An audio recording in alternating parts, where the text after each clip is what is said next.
Have you ever heard someone say something so silly you couldn't believe it? Let's spin a tale about a character we'll call the Fool. Now this fool, believe it or not, claims in his heart that there is no God. You might think, how can that be?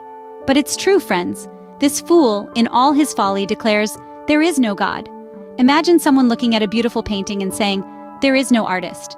Or tasting a delicious cake and saying, there is no baker. It's just as silly, isn't it? This fool is surrounded by the beauty and wonder of the world, and yet he claims there is no creator. He's like a fish in the ocean saying there's no water, or a bird in the sky denying the existence of air. How curious, how foolish. Imagine how silly it would be to ignore all the wonders of the world and say there is no one who made them. Have you ever played hide and seek and thought no one could find you? Let's imagine you're playing a gigantic game of hide and seek, but instead of your friends, it's God who's counting.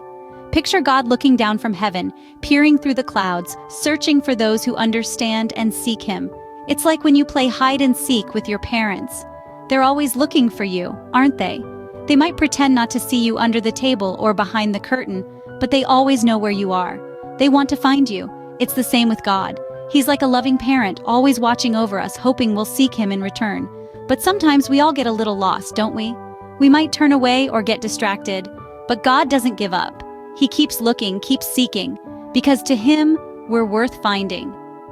Just like in our game, no matter where we hide, God is always looking for us, hoping we seek him too. Have you ever felt scared, but found comfort in knowing someone was there for you? This is a feeling echoed in the Psalm of David.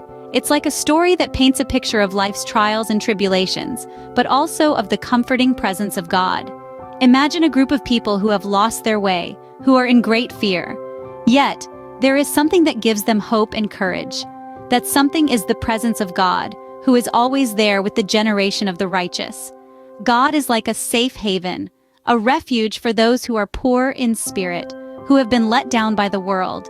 And then, the psalm speaks of a great joy that comes when the Lord brings back those who are lost, like a shepherd finding his lost sheep.